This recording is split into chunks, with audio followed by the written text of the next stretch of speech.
안녕하십니까? 지식과 지혜의 여정을 함께하는 여러분을 환영합니다. 오늘 우리는 오랜 시간 동안 많은 이들의 마음속에 풀리지 않는 질문으로 남아있던 한 가지 주제를 깊이 파고들어 보려 합니다. 바로 과학과 신앙의 관계입니다. 이 두 단어는 정말 서로를 배척하며 양립할 수 없는 길을 걷고 있는 걸까요? 아니면 우리가 미처 보지 못했던 깊은 연결고리를 가지고 있는 것일까요? 이 거대한 질문에 답하기 위해 우리는 한 명의 특별한 인물을 만나보려 합니다. 그는 세계 최고의 지성이 모이는 영국 옥스퍼드 대학교의 수학과 명예교수이자 저명한 기독교 변증가인 존 레녹스 박사입니다. 그는 지난 수십 년간 리처드 도킨스와 같은 세계적인 무신론자들과 치열한 토론을 벌이며 과학과 신앙이 결코 적대적이지 않으며 오히려 현대과학의 뿌리가 기독교 세계관에 깊이 닿아 있음을 역설해온 지성의 거인입니다. 이 깊은 지혜의 여정을 시작하기에 앞서 잠시 시간을 내어 이 채널을 구독해주시고 좋아요를 눌러주신다면 이 귀한 이야기가 더 많은 분들에게 닿을 수 있는 큰 힘이 될 것입니다. 여러분의 작은 손길 하나하나에 하나님의 은총과 평안이 가득하기를 기도합니다.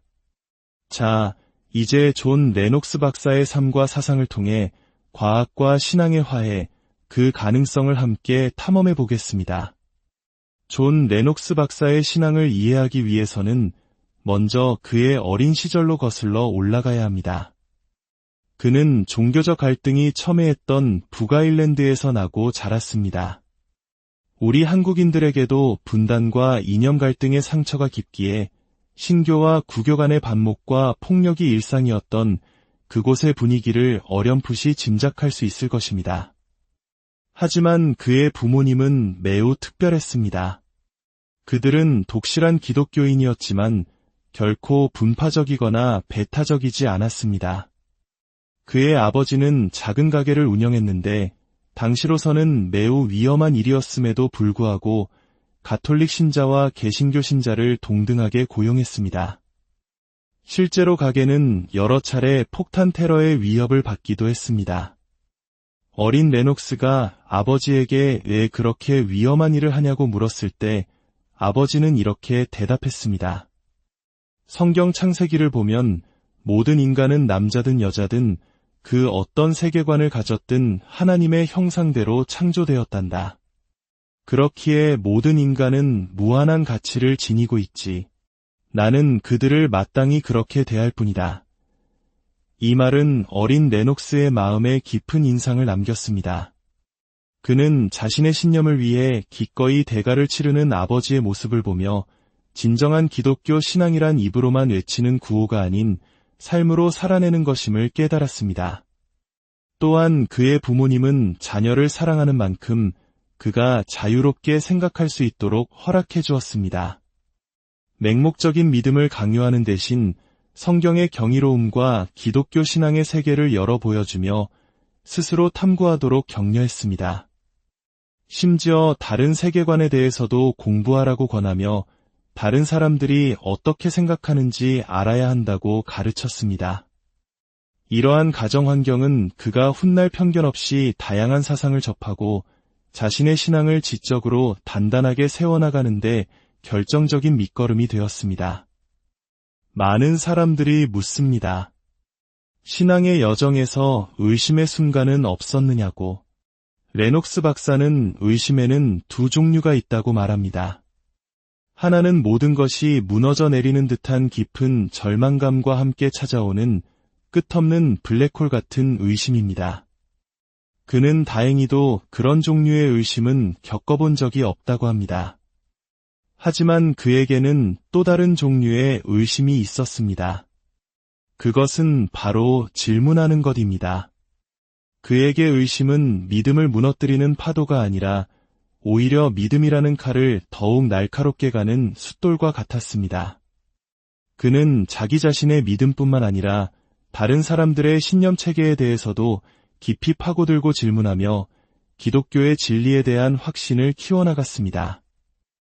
그의 지적 여정에 가장 큰 영향을 미친 인물 중 한 명은 바로 나니아 연대기의 작가로 유명한 C.S. 루이스였습니다. 한때 무신론자였던 루이스의 글을 통해 레녹스는 무신론자의 입장에서 세상을 바라보는 법을 배웠고 동시에 기독교 신앙을 이성적으로 변호하는 방법을 터득했습니다. 레녹스는 케임브리지 대학교 학생 시절 실제로 C.S. 루이스의 마지막 강의를 듣는 행운을 누렸습니다.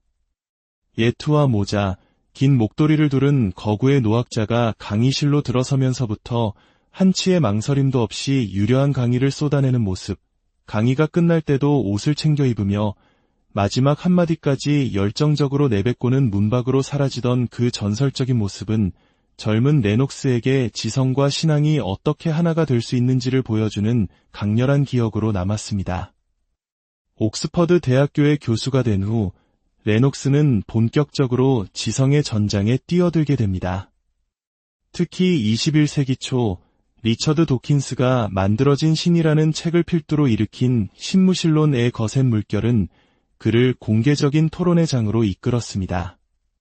신무신론은 과학의 이름으로 종교를 미신으로 규정하고 신의 존재를 부정하는 강력한 지적 운동이었습니다.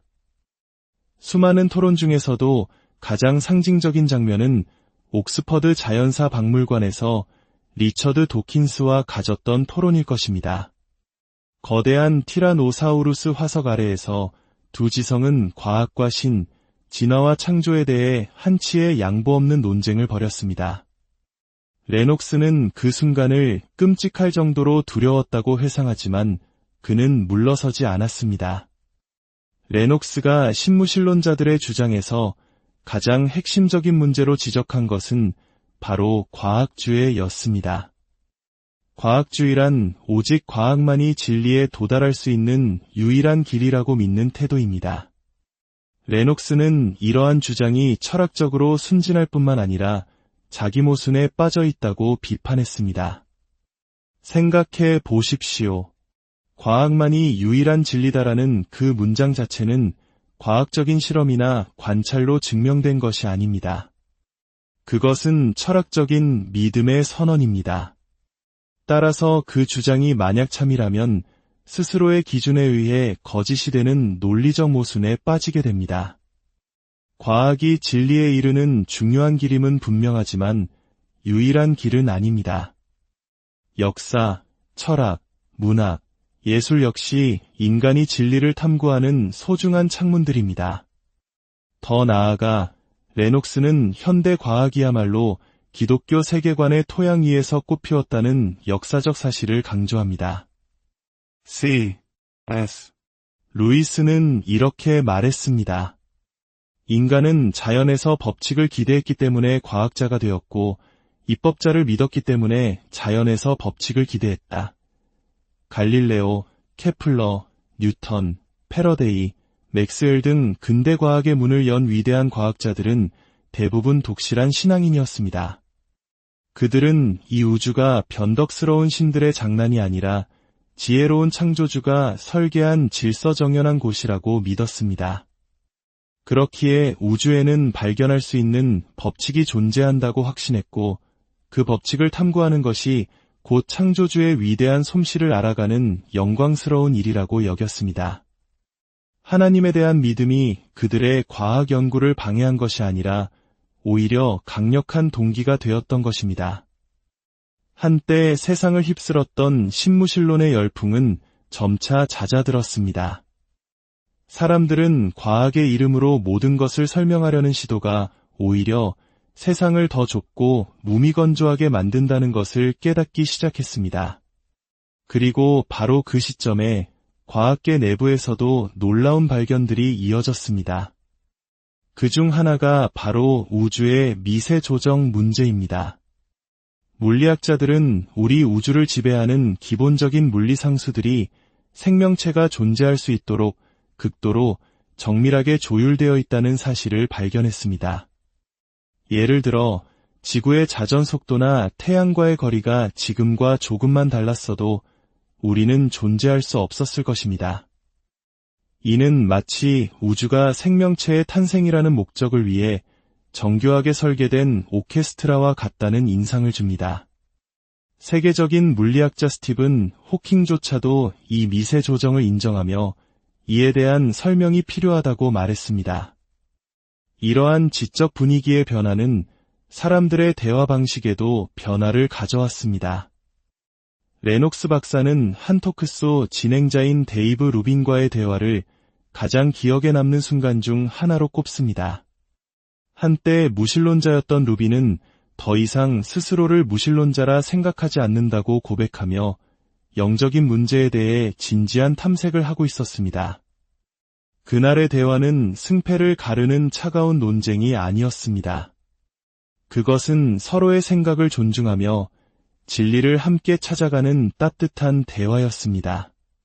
차가운 논쟁을 넘어 따뜻한 마음의 교감이 오갔던 그 순간을 통해 청중들은 기독교 신앙이 단지 지적인 주장의 집합이 아니라 한 사람의 인격과 삶 전체를 아우르는 깊이가 있음을 느낄 수 있었습니다. 이러한 변화는 오늘날 많은 사람들이 겪고 있는 고민과 맞닿아 있습니다.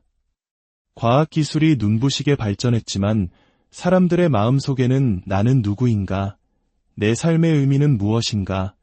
라는 근원적인 질문이 더욱 커지고 있습니다. 사람들은 이제 과학과 신앙의 대립 구도를 넘어 삶의 의미와 목적, 그리고 정체성에 대한 해답을 갈망하고 있습니다. 레녹스 박사는 그의 최근 저서에서 믿음의 조상 아브라함의 삶을 조명합니다. 그는 아브라함의 이야기를 통해 기독교 신앙의 본질이 무엇인지를 우리에게 보여줍니다. 많은 사람들이 종교를 일종의 거래 시스템으로 오해합니다. 내가 특정 규칙을 잘 지키고 선행을 쌓으면 신이 그 대가로 나를 받아줄 것이라는 생각입니다. 하지만 레녹스는 기독교 신앙은 그런 공로 기반의 시스템이 아니라고 단언합니다. 그것은 인격적인 하나님과의 관계에 기반한 신앙입니다. 마치 한 남자가 사랑하는 여자에게 당신이 앞으로 40년 동안 이 요리책에 있는 규칙을 모두 지키면 당신을 받아주겠소 라고 말하지 않는 것처럼 하나님과의 관계는 우리의 노력이나 자격으로 얻어내는 것이 아닙니다. 성경이 말하는 핵심은 이것입니다. 하나님께서 예수 그리스도를 통해 먼저 우리에게 다가오셨고 우리에게 신뢰와 사랑의 관계를 맺자고 손을 내미셨다는 것입니다. 우리가 할 일은 그 손을 믿음으로 붙잡는 것뿐입니다. 이것이 바로 기독교가 세상의 다른 어떤 종교나 철학과도 다른 독보적인 메시지를 가지는 이유입니다. 다른 곳에서는 찾아볼 수 없는 용서와 수용, 그리고 영원한 생명에 대한 약속이 바로 여기에 있기 때문입니다. 존 레녹스 박사는 80세가 넘은 나이에도 여전히 이 메시지를 전하고 있습니다. 그에게 이 믿음은 나이가 들수록 더욱 흥미진진해지는 여정입니다. 왜냐하면 그는 이 땅에서의 삶이 끝이 아님을 알기 때문입니다. 그에게는 과학적 증거와 역사적 사실, 그리고 개인적인 체험으로 다져진 부활의 소망이 있습니다. 바로 예수 그리스도께서 죽음을 이기시고 부활하셨다는 믿음, 그것이 그의 모든 지성과 삶의 최종적인 닻입니다. 오늘 우리는 존 레녹스 박사의 삶을 통해 과학과 신앙이라는 두 세계를 여행했습니다. 그의 여정은 우리에게 중요한 사실을 일깨워줍니다. 치열한 이성과 깊은 신앙은 결코 서로를 밀어내는 힘이 아니라 오히려 서로를 보완하며 우리를 더 깊은 진리로 이끄는 두 날개라는 것을 말입니다. 여러분, 과학이라는 창을 통해 우주의 경이로움을 바라보면서도 신앙이라는 창을 통해 삶의 깊은 의미와 목적을 발견할 수 있습니다. 지성과 영성은 대립하는 것이 아니라 온전한 인간을 이루는 두 기둥입니다. 오늘 이 이야기가 여러분의 마음에 깊은 울림과 따뜻한 위로가 되었기를 바랍니다. 여러분의 삶에 하나님의 사랑과 지혜가 늘 함께 하시기를 진심으로 기도합니다. 지금까지 함께 해주셔서